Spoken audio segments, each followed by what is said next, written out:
Ang susunod na programa ay nagpapatuloy dahil sa ating mga partners and supporters ng Greg Durante Ministry.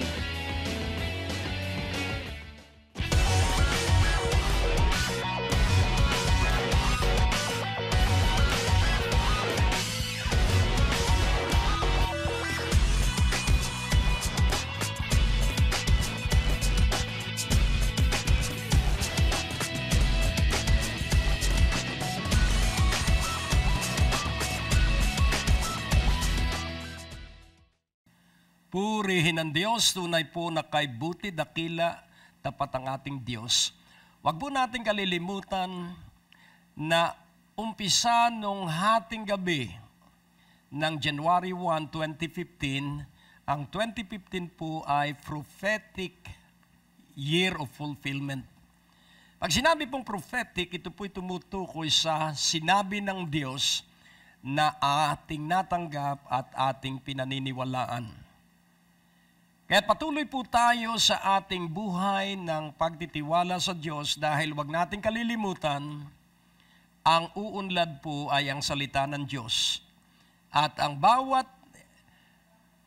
nagpapahalaga sa salita ng Diyos ang magkakaroon ng pag-unlad. Sa Isaiah 55 verse 11, Isaiah 55 verse 11, "So shall my word be that goeth forth out of my mouth. It shall not return unto me void, but it shall accomplish that which I please, and it shall prosper in the thing whereto I sent it." So tayo po ay manalangin. O Diyos, laging pangunahin ang panalangin. Laging kami ay lalapit sa iyo upang hingin ang iyong grasya. At sa gayon, ang awa at habag mo ay laganap na umunlad sa aming buhay. Puspusin mo ang bawat isa ng kapuspusan ng iyong espiritu at matupad ang iyong salita na kaming lahat ay tuturo ang personal ng banal na espiritu. Kaya't sa pangalan ni Jesus, maluwalhati ang banal mong pangalan, Ama. Amen. Kaya't kung titingnan po natin, my word. So ang Diyos po ang nagsasalita dito sa Isaiah 55:11 at ang salita ay sa Diyos. At ang salita ay nagsimula ay sa bibig ng Diyos. My word be that goeth forth out of my mouth. Kaya't ang atin pong titulo ng mensahe, start to finish, education continues forever. Start to finish, education continues forever. Sa panimula at sa pagtatapos, ang pag-aaral ay magpapatuloy magpakailanman. At pag sinabing forever, ito'y tumutukoy sa lifespan ng bawat isa sa atin. Kaya napakahalaga na iyong maintindihang mabuti, it is the Word. It is the Word. Dalawang salitang Grego, logos at rhema. Ang logos ay general word spoken by God, yung pangkalahatang salita ng Diyos, pero yung rhema, ito po ay personal. Ito po ay para sa bawat tao.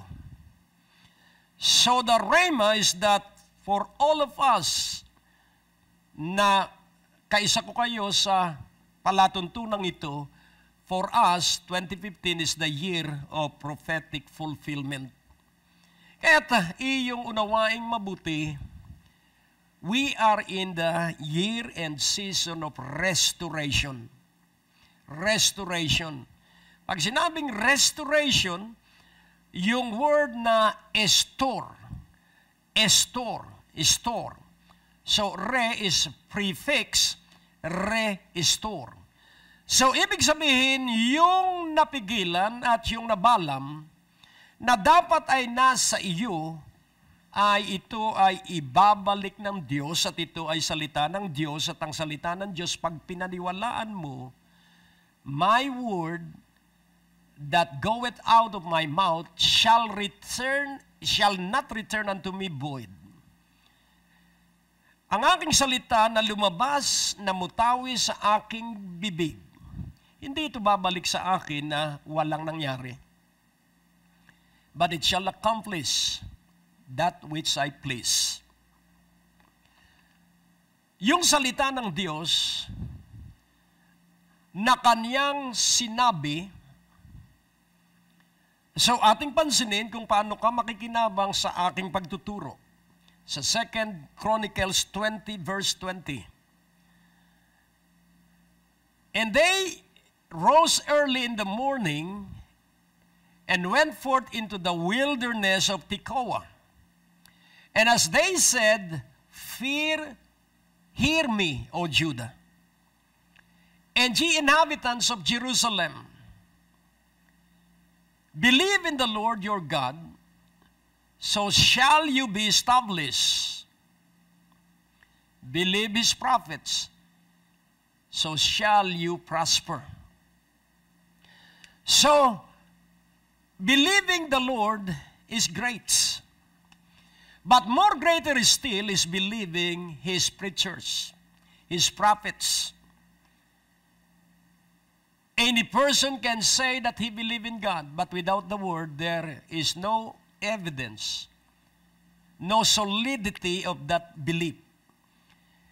A believer must have the word. And it is the prophets, it is the preachers, it is the teachers of the word that God will send to you. And I believe that as I speak the word, you have to believe every word that will I share to you, because it is about the Word of God. So you shall be established. Because you believe God, you shall be established. So ano ang halaga ng isang nakatayong gusaling wala naman tao? Paano magkakaroon ng tao ang gusali? Believe his prophets. Sa Proverbs 24:3, ipakikita ko sa inyo kung paano ang inyong pagsampalataya sa Diyos ay mapagpapala kayo ng malaki. True wisdom is an house builded, and by understanding it is established. So pansinin po natin yung word na established, at ito po i-relate natin kanina, hindi na natin babasahin yun, doon sa ating pagbasang ginawa, doon po sa 2 Chronicles 20:20, yun pong word na established. So, sa pamamagitan ng karunungan, yung word na true, ito po ay tuloy-tuloy. True wisdom is an house builded. Hindi po basta na itayo ang bahay. Kailangan pong ating gamitin ang ating karunungan kung paano pa ito mapapaganda. And by understanding, it is established. Paano ba natin mapapatibay yon sa malakas na bagyo, sa malakas na lindol? Paano ba natin mapoprotektahan yun sa anay, sa mga nakasisirang mga insekto? It is by understanding. And then sa verse 4, and by knowledge shall the chambers be filled with all precious and pleasant riches. Kaya't ang layunin ng pagtatayo ng bahay ay para ito ay maging lugar ng mga mahalaga at mga kaaya-ayang mga kayamanan. And the first precious and pleasant riches is love inside the house. The house will have to become a home where love is foremost. Kaya kailangan ng pag-ibig ay umiiral sa isang bahay, ito ay naging sambahayan. From house turned into home. Kaya napakahalaga na ating paunlarin ang bahay na ating natayo o hanap buhay na ating naitayo, at ito'y magiging matatag because you know God. And because you know God, you doubt not God. Because you know God, you continue on trusting Him, and that way, you are established. Walang pag-aalinlangan, walang pabago-bagong isip, naniniwala ka na kasama mo ang Diyos. Kaya kailangan makabahagi ka nitong entire revelation. about your life. A revelation that concerns your life. Laging tandaan natin, we have to be healthy spiritually, soully, and physically. At kapag malusog tayo sa ating espiritu at kaluluwa, ang katawan natin magiging malusog, kaya madali tayong magkaroon ng kayamanan. Eh saan ba galing ang kayamanan? Through our time, our talents, and our treasure. So, yung oras na ibinigay sa atin ng Diyos because God has allotted us time, gamitin natin ang bawat oras natin at gamitin natin ang bawat talento natin because we are endowed with talents. Hindi isang talino lang meron tayo, marami. Kaya hasain natin yun at ang paghasa at ang pagpapahusay sa ating talento ay sa pagsasagawa nito, sa paggamit nito. So there will be treasure. Kaya nga, kung ating uunawaing mabuti, ikaw at ako ay espesyal sa Diyos. Start to finish, education continues forever. So mula sa panimula hanggang sa pagtatapos tayo ay mag-aaral. At ito ay hindi titigil habang tayo ay buhay. Kaya kailangan tayo ay nag-aaral. Ngayon ating tingnan kung saan itinulad ni Solomon itong gamit ng wisdom, knowledge, and understanding. Inaanyayahan po namin kayong makinig sa aming mga radio program. Kung kayo po ay nasa inyong mga tahanan, nasa trapiko, naglalakbay, ito po'y makakatulong sa inyong pagpapalago at pagpapaunlad ng inyong spiritual na pananampalataya. Lunes hanggang Biyernes sa DWAD 1098 kHz AM band sa ganap na alas 6:30 ng umaga at alas 10 ng gabi. Asahan po natin na sa ating pakinig, lalago at uunlad ang ating pananalig at pagsampalataya sa ating Panginoong Hesus.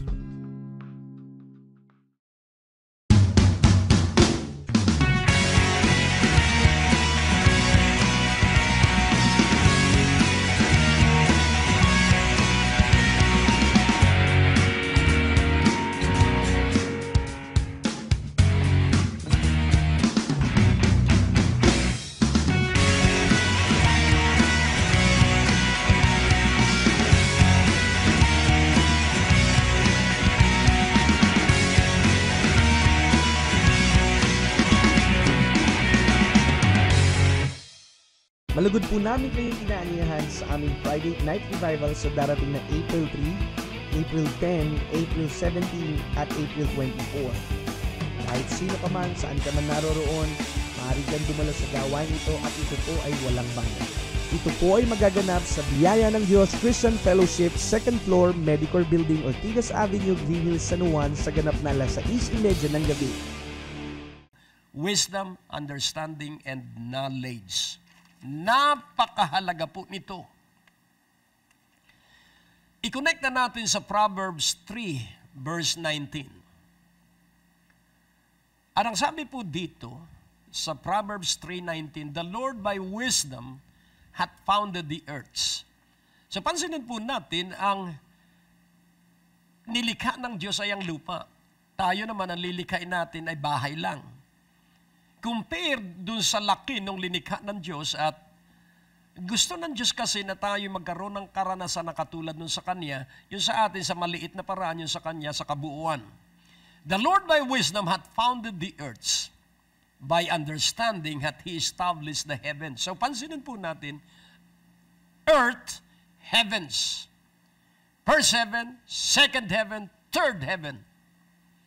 So, ang Panginoon sa pamamagitan ng Kanyang karunungan, wisdom is karunungan sa Tagalog.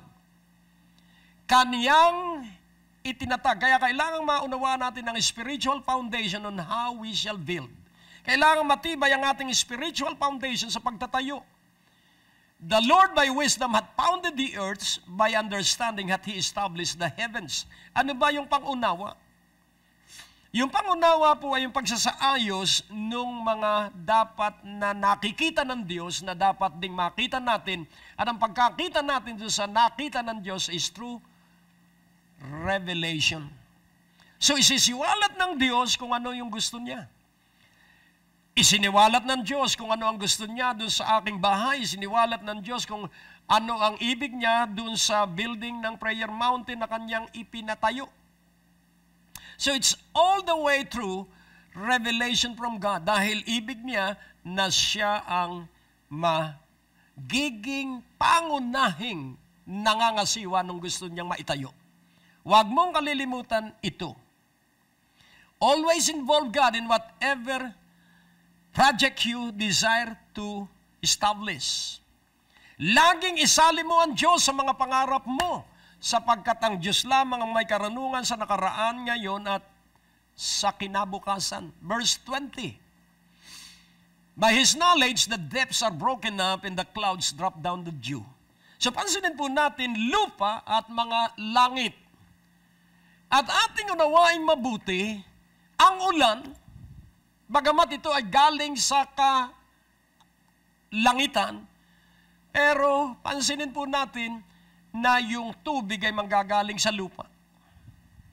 Kung makikita natin yung tinatawag na vaporization, vapor, by applying heat, then hot air will rise up. Dahil ang hot air po ay magaan. So, hot air will rise up to the heavens. Wow! At habang tumataas ang hot air, there will be condensation. Yung word na condense, sila ay magiging malamig sapagkat sa mataas na height, malamig po ang hangin doon. This is understanding of the wisdom of God. Napakadunong po ng Diyos. Kaya kailangang magkaroon tayo ng kaalaman doon sa karunungan ng Diyos upang ito ay magamit natin sa atin ding paggawa at paglikha. So when you train your imagination to understand and know what God has done and is still doing. So pansinin po natin, by His knowledge, the depths are broken up. So ano po yung depths? Ito po yung kalaliman. Ano po yung depths? Ito po yung mga bukal sa ilalim ng lupa. At kung titingnan po natin ang ilalim ng lupa, ay merong tubig at merong apoy. Kapag ikaw po'y kumuha ng potable water, kailangang naiintindihan mo yung shallow depth ng lupa, hindi po potable ang tubig doon. Yun po'y madaling dumumi. Kaya kailangan lumalim ka several layers of soil para makita mo yung lugar na kung saan yun ay bato ang ilalim. Kaya maunawa mo ito sa pamamagitan ng pagmamasid at panunood sa mga water well driller. Sa umpisa ay puro burak ang lalabas, pero habang sila'y lumalalim ng 20 feet, dagdag sila ng dagdag, 6 na tubo. Sa ikapito, makikita mo na ang lalabas na ay malinis na tubig at buhangin. Ibig sabihin, naabot niya ang bato. Kaya't kung ating papansinin, doon po sa kalaliman ng lupa, doon po nanggagaling ang tubig at makikita po natin na iniutos ng Diyos na may dagat, iniutos ng Diyos na may bukal. At yun po ay kailangan ng tao, yun po ay kailangan para diligin ang lahat. At kung papansinin po natin, napakatalino ng Diyos. Hindi mo nadidiligan ang mga parang, hindi mo nadidiligan ang mga puno ng kahoy sa kagubatan, dahil po doon sa tinatawag na Dews. D-E-W-S, hamog. By His knowledge, the depths are broken up and the clouds drop down the dew. So yun pong hamog ang nagdidilig sa kaparangan, yun pong hamog ang nagdidilig sa mga puno sa mga kabundukan at kasukalan. Napakatalino ng Diyos. Oh, I worship You, Father. Thank You for Your great wisdom. Kaya kailangang mahikayat ka at ikaw ay mag-alam sa Diyos. Kaya nga kung ating unawain, yung ating pagtuturo tungkol sa tithes, ang simula ng lahat ng tagumpay ay sa pagtatapat sa pag-iikapo. Do not neglect and do not skip paying your tithes and bringing your offering. Pay your tithes and bring your offering. Hanggat mali ang ating umpisa, lahat ay magiging mali. Kailangan ibalik natin ang sa Diyos. Tithes belong to God. At paano mo magugustuhan ang kalooban ng Diyos? Napakaliwanag po ng turo ng Panginoon. Sa panalangin itinuro niya sa kanyang mga alagad, Our Father, who art in heaven, hallowed be thy name, thy kingdom come, thy will be done. Give us this day our daily bread. Forgive us our sins as we forgive those who have sinned against us. Do not bring us into temptation, but deliver us from all evil. For thine is the kingdom, the power, and the glory, forever and ever. So doon po tayo mabubuhay. For thine is the kingdom, for thine is the power, for thine is the glory. So tayo po'y mabubuhay sa kanyang kaharian at sa kanyang paghahari. At upang makapagpatuloy tayo sa buhay dun sa kaharian, ito ay kapangyarihan ng Diyos. At ang dahilan kaya ibig niyang tayo mabuhay sa kanyang kapangyarihan para ating maialay sa kanya ang kanyang kaluwalhatian. Kaya hindi natin maluluwalhati ang Diyos if we don't have the power. And that power is the Holy Spirit. Kaya kung titingnan natin, 4 ang ilog sa halamanan sa Eden. At itong 4 na ito ang siyang nagdidilig sa buong paraiso. At kung unawain din natin ang pagtuturo ng Panginoong Hesukristo sa babae sa Sikar is about water. Out of your heart, magkakaroon ng bukal ng tubig. At sa isang bahagi ng kanyang pagtuturo sa sulat ni John, sa Gospel of John, ang sabi niya, yung tubig galing sa bukal ng iyong puso ay magiging ilog. At yung tubig sang-ayon sa natanggap ni Ezekiel na pagsisiwalat sa kanya ng Diyos, yung tubig ay mag-aapaw at marami ang pagagalingin ng tubig na yun. Kaya kung titingnan po natin, ang tubig is about the Holy Spirit. Kaya ang isang puspos ng Espiritu ng Diyos araw-araw ay matututo sa pagtuturo ng salita ng Diyos at magkakaroon siya ng tapang na ito ay isabuhay. Kaya napakahalaga na tayo ay magsabuhay ng salita ng Diyos dahil ang kalooban ng Diyos ay nasa kanyang salita. At sa pag-aaral ng salita ng Diyos at hindi lamang tayo tagapakinig, kundi tayo manggagawa nung ating napakinggang salita ng Diyos. So para pakinabangan ang bawat pagtuturo ng salita ng Diyos, nais kong inyong maunawaang mabuti that there is only one kind of light, and that is the faith light. Ang lahat po ay grasya, kaya kailangang panaligan natin ang grasya. By grace, through faith, we were saved. Sa pamamagitan ng grasya, sa pagpapatuloy natin sa pananalig, tayo ay naligtas. So salvation is by grace, through faith.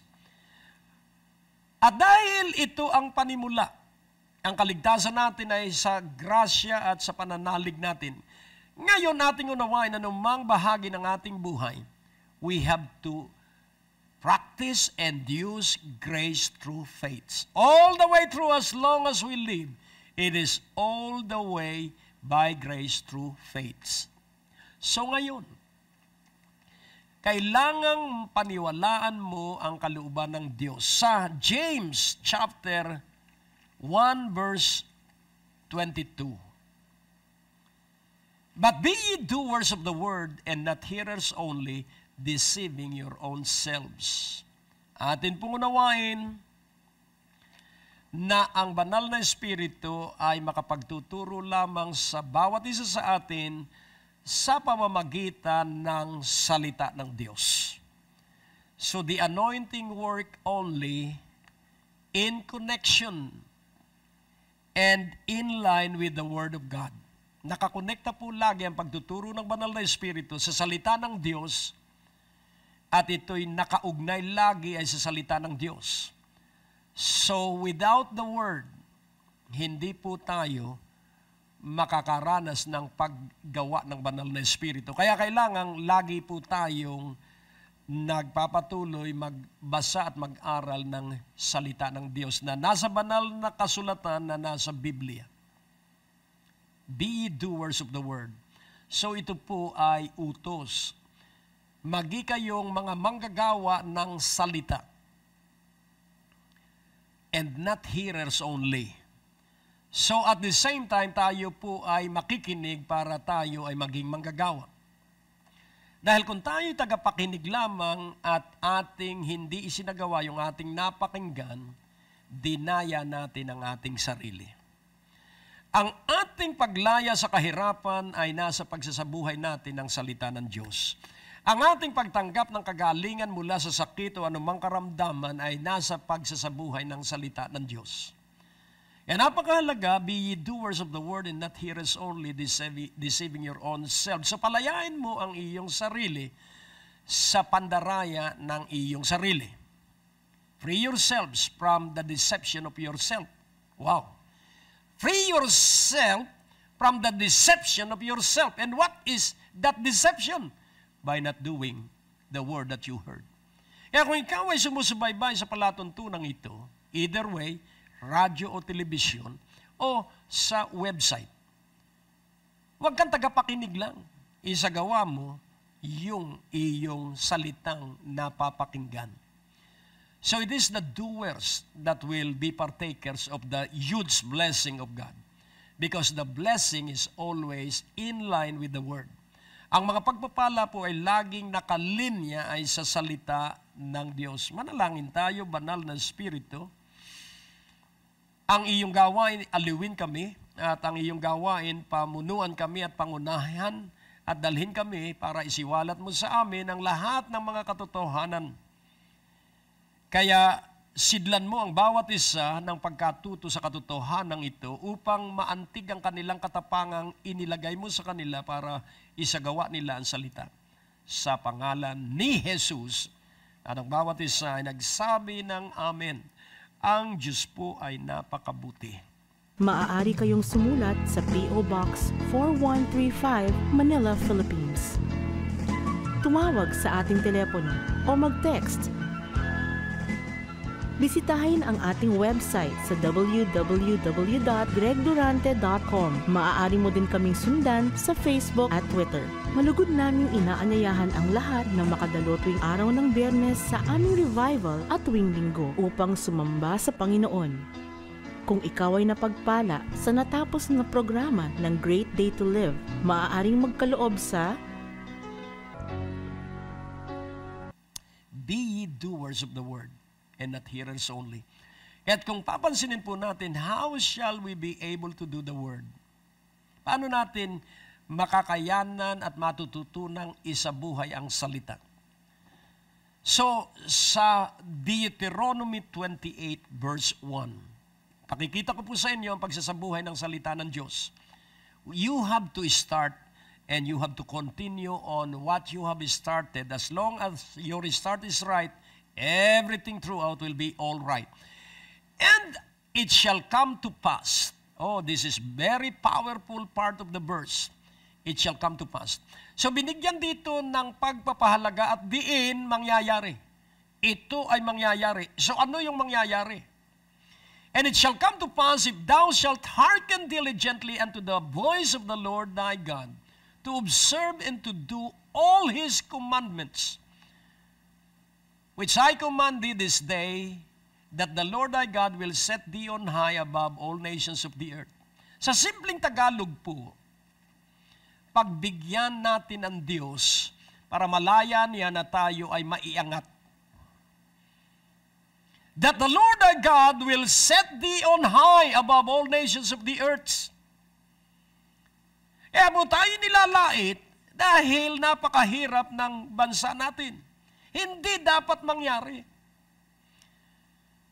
At ang karamihan ng Pilipino ay maaapektuhan ng iilan.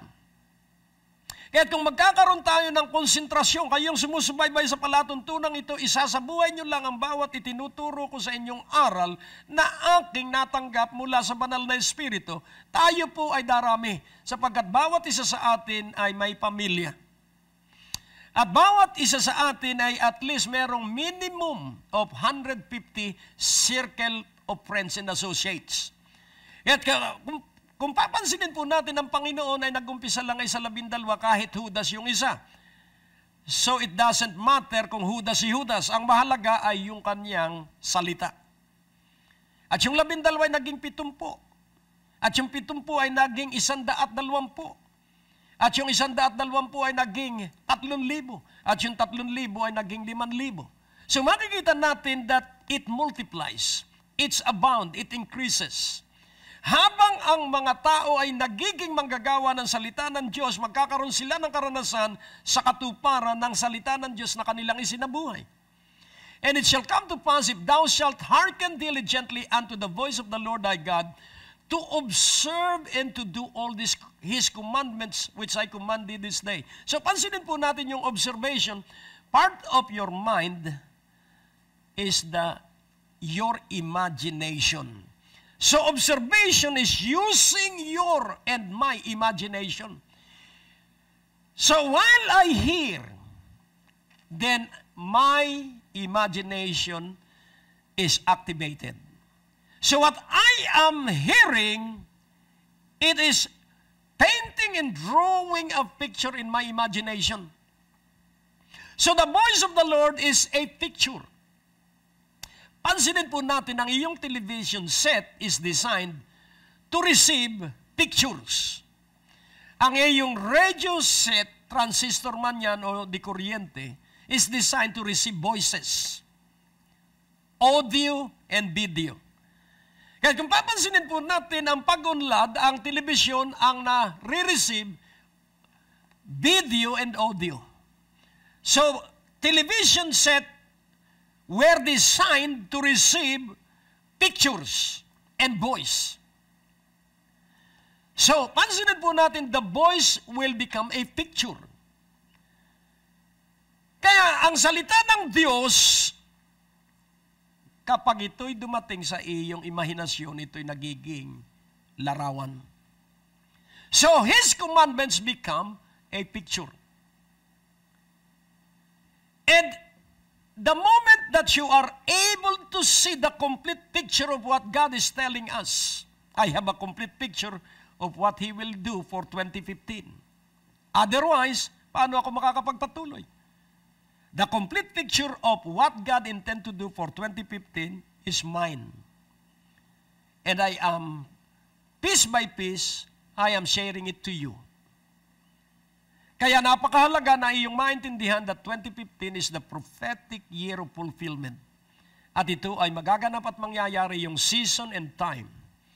Isa-isang ito ay magkakaroon ng katuparan.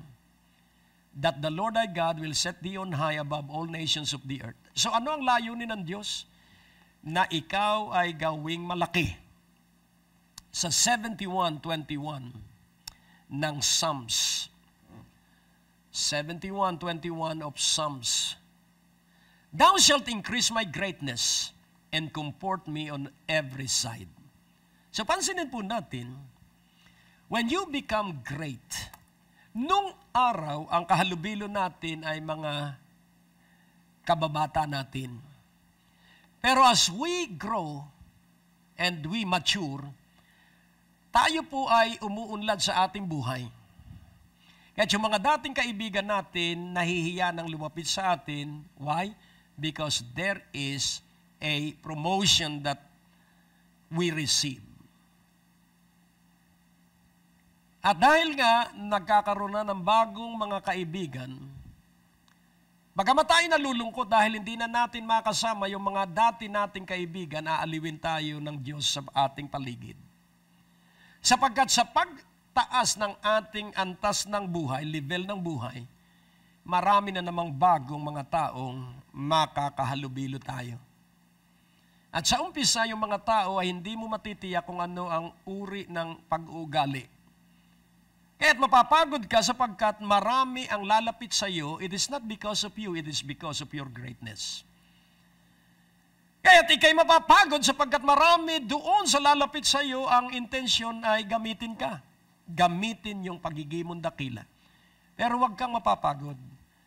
Dahil hindi naman ikaw may kagagawan kung bakit ikaw ay naging dakila. Ito ay gawain ng banal na Espiritu. Hallelujah. Because God's intention is to make you big and to bless you with huge blessings. Kung ikaw man ay may isang 100,000,000 na, that is only a small thing to God.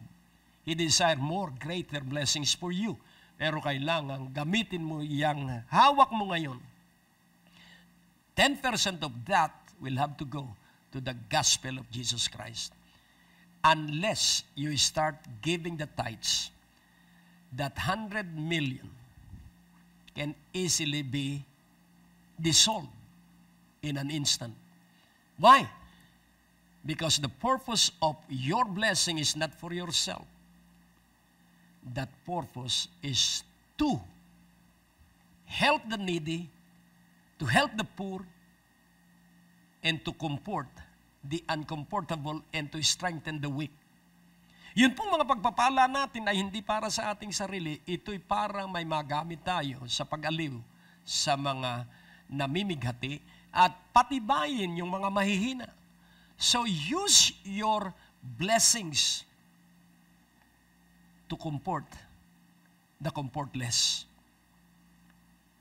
Kaya napakahalaga po na ang Diyos ang nagpapaunlad ng ating kadakilaan. Hindi po tayo. Sa Psalm 75 verse 6, Psalm 75 verse 5, 75 verse 5, lift not up your horn on high, speak not with a stiff neck. So ito po ay tungkol sa pride. Yun pong horn, ang ibig sabihin ay power, influence. Lift not up your power and influence on high. Speak not with a stiff neck. Ano po ang ibig sabihin ng stiff neck? Isang matigas na liig na parang hindi na makatingin doon sa kanyang pinanggalingan. Dati naman tayo walang-wala. Dati naman tayo ay mahina at puro kabiguan. Kaya sa ating pag-unlad, huwag tayong magmamalaki. Verse 6, for promotion cometh neither from the east, nor from the west, nor from the south. So, pansinin po natin, ang Diyos po ang mag-aangat sa atin. Ang Diyos po ang magpapadakila sa atin. Ang Diyos po ang lalong magbibigay sa atin kapag ginagamit natin ang talento, pauunlarin ng Diyos yung talentong yun. Sa verse 7, but God is the judge. He put it down one and set it up another. So ang Diyos ang hukom. Ibinababa niya ang isa at kanya namang iniaangat ang isa. At pansinin po natin, yung mga nasa tugatog ngayon, pag hindi nila pararangalan ng Diyos doon sa kanilang mga tagumpay, pag hindi nila pararangalan ng Diyos doon sa kanilang kayamanan, isang araw, huhugutin sila ng Diyos at ilalagay siya sa baba. At kung ikaw ay magtatapat sa Diyos, iaangat ka ng Diyos at ipuposisyon ka doon sa posisyong na bakante. Because God is the judge. Kaya wag na wag tayong magmamalaki. Kaya atin pong unawain ang kahalagahan ng pagkamasunurin sa Diyos. Kaya si Jesucristo ay nasa sa atin sapagkat si Jesucristo lamang ang tanging naging masunurin sa Diyos.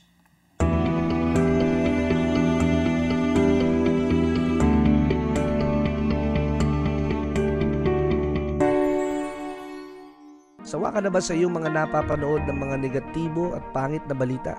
Narito ang alternatibo, ang Great Day to Live na mapapanood sa Beam Channel 31 sa inyong local antenna, mapapanood sa buong Metro Manila at sa buong Pilipinas at sa ilang mga cable operator system na nagdadala ng palatuntunang ito sa pamamagitan ng Trinity Broadcasting Network. Mapapanood niyo po ang ating mga programa Lunes hanggang Huwebes, alas 9:30 ng gabi, at tuwing araw ng Biyernes, alas 10:30 ng gabi, at araw ng Sabado, alas 11 ng gabi.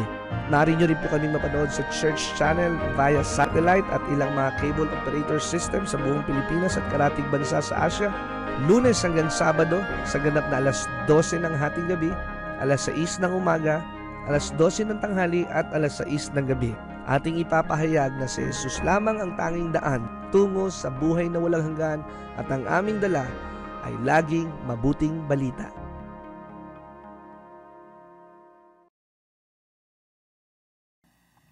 Kaya kailangang ating laging parangalan at tangkilikin na si Jesucristo lamang ang ating pag-asa sa John 15 verse 5. Laging tatandaan natin na tayo ay magiging lamang dakila at mapupromote. I am the vine, you are the branches. He that abideth in me and I in him, the same bringeth forth much fruit. For without me you can do nothing.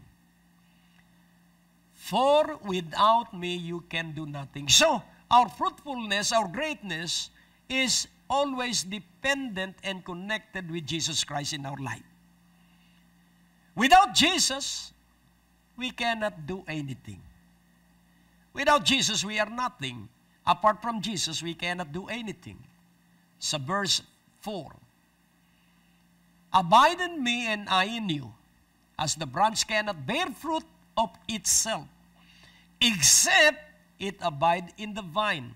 No more can ye, except you abide in me. So pinagdiinan po ng Panginoong Jesucristo yung pananatili sa Kanya.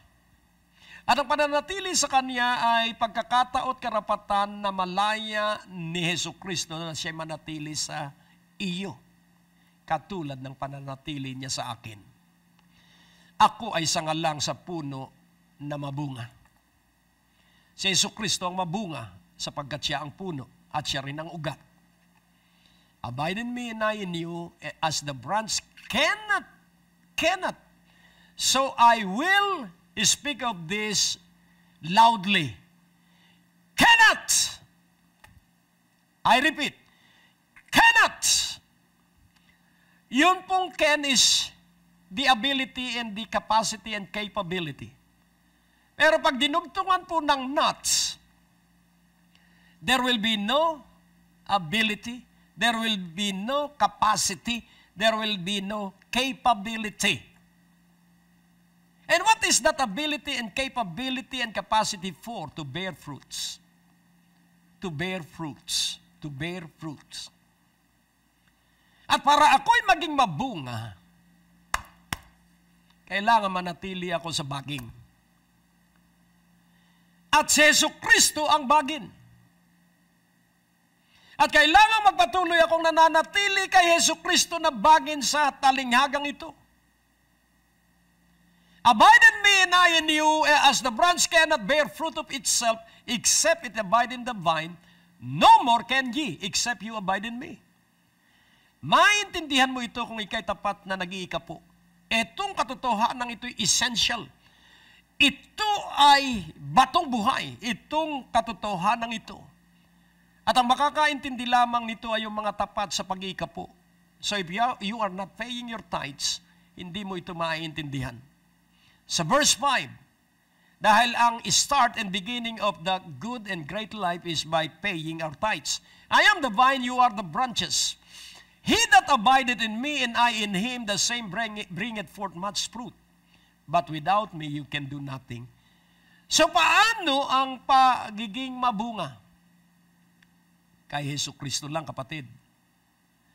At sa verse 7, ang sabi niya, if you abide in me and my words abide in you, you shall ask what you will and it shall be done unto you.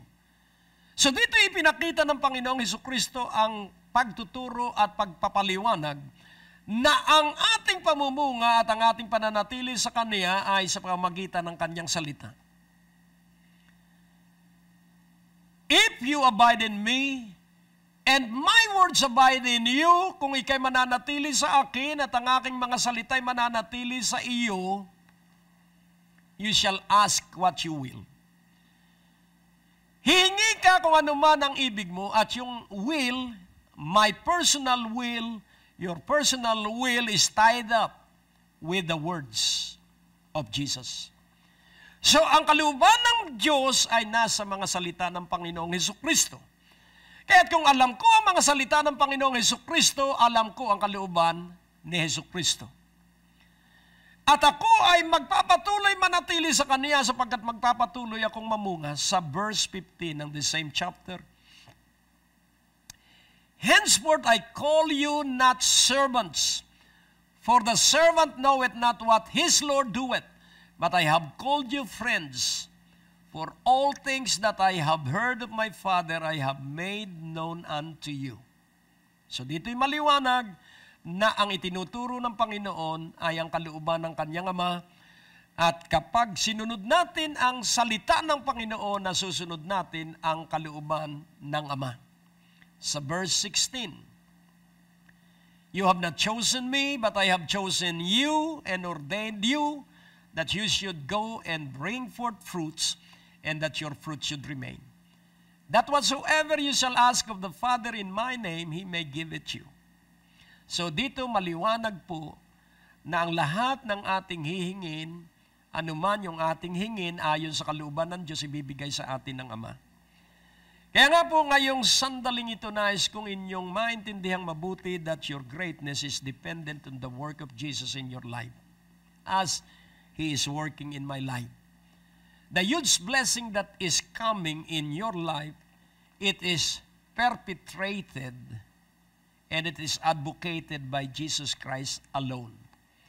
So ito po'y tinatrabaho at ito po'y pinangangasiwa at pinamamahalaan ng Panginoong Hesukristo.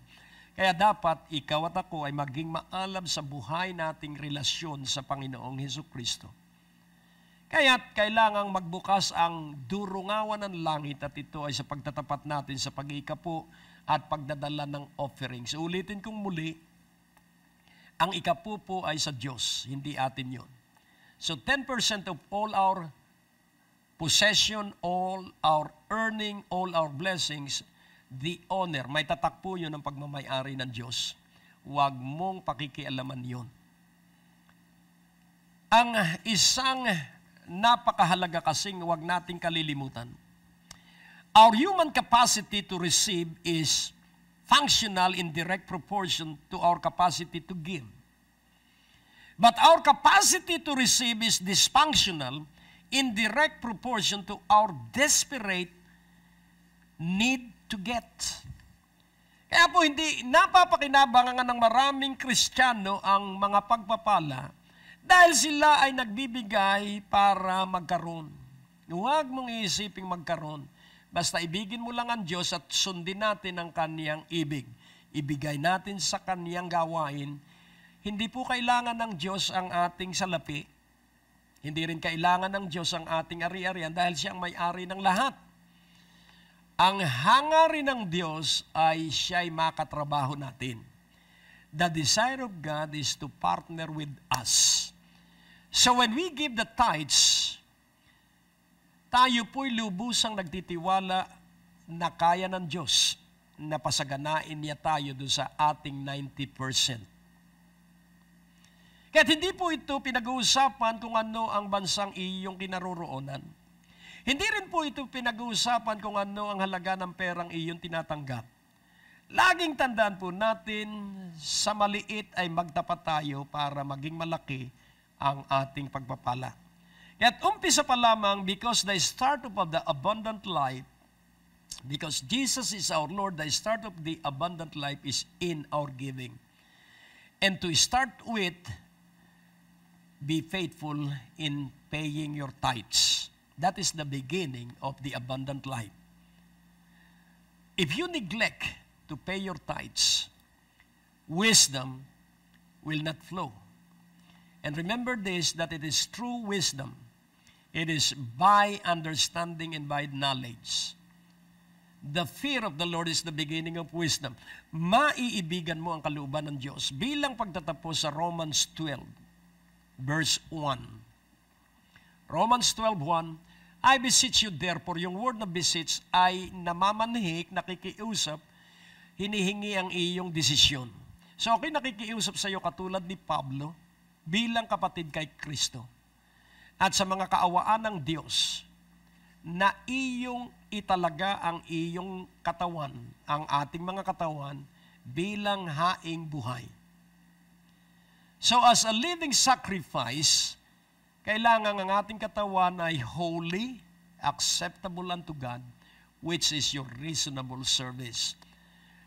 We are not to work for our holiness because our holiness is a gift from Jesus Christ. We are holy because Jesus is our Lord. So our body is holy because of Jesus.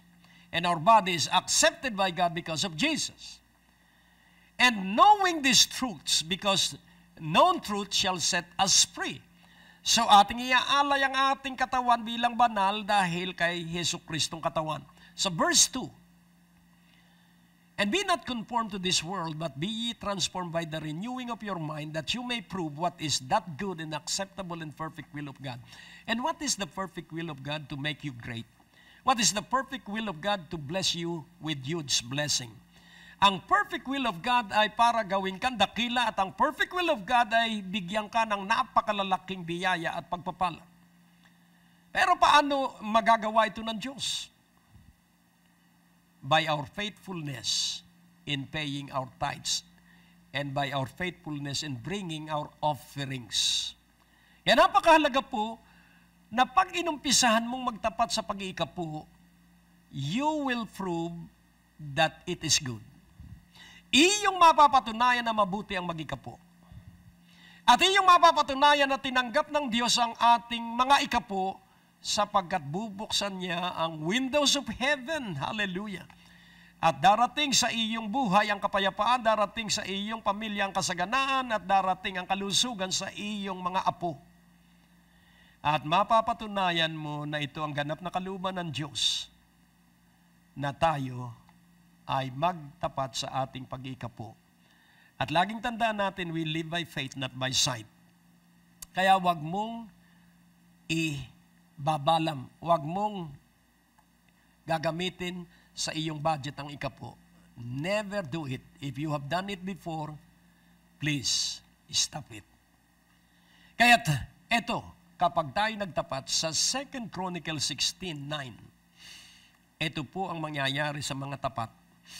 But the eyes of the Lord run to and fro throughout the whole earth to show Himself is strong in the behalf of them whose heart is perfect toward Him. Herein thou hast done foolishly. Therefore from henceforth thou shalt have wars.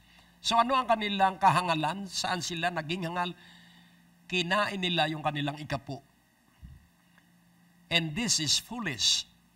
No, never use for yourself the tithes. Bring it to the storehouse. Give it to the gospel of Jesus Christ. At huwag ka nang makialam kung paano yun gagastusin. It is for God's glory and honor to use that tithes because it belongs to Him. So yung ating pagkakaloob ay hindi para sa Diyos. Yung ating pag-iikapu ay para sa iyo. Yung aking pag-iikapu ay para sa akin. Why? Because we are giving God a free access to our life. We are giving God an opportunity to do His work through us. He will show Himself is strong in the behalf of them whose heart is perfect toward Him. So ano po yung perfect? Puso. Kaya kapag maligaya kang nag-iikapu, you have a perfect heart. Sakdal at ganap ang iyong puso. Kaya ngayong gabi, o anumang araw ito iyong mapapakinggan, mag-umpisa kang mag-ikapu. Mag-umpisa kang mag-offering. Dadalangin ako, O Diyos, dakila't makapangyarihan. It is in the doing that there will be a receiving. It is in the planting that there will be harvest time. It is in the sowing that there will be reaping. And they are the one who will dictate on what they will be receiving.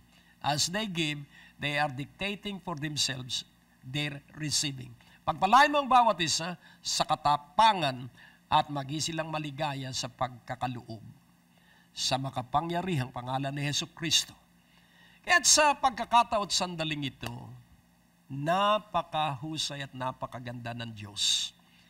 At laging tandaan po natin, Kapag ito'y iyong isinagawa, ang ibig sabihin, the Holy Spirit is leading us.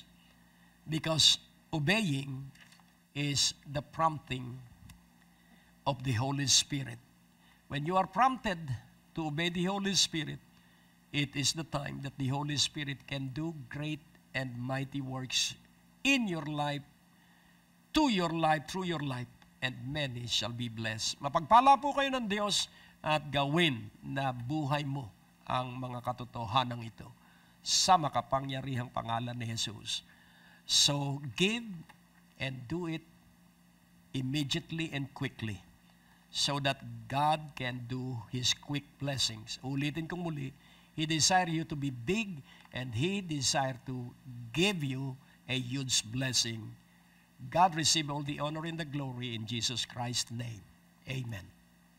Ang natapos na palatuntunan ay nagpapatuloy dahil sa inyong mga pinansyal na kaloob na ibinibigay sa Greg Durante Ministries.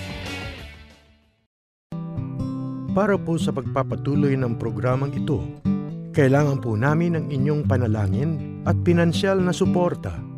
Sa bawat kaloob ng inyong ipapadala, anuman ang halaga, bibigyan po namin kayo ng anointing oil bilang pasasalamat sa inyong pagtulong at pagsuporta sa Greg Durante Ministries. Malugod po namin kayong inaanyahan sa aming Friday Night Revival sa darating na April 3, April 10, April 17 at April 24. Kahit sino ka man, saan ka man naroroon, maaari kang dumalo sa gawain ito at ito po ay walang bayad. Ito po ay magaganap sa Biyaya ng Diyos Christian Fellowship, 2nd floor, Medicor Building, Ortigas Avenue, Green Hills, San Juan, sa ganap na alas 6:30 ng gabi.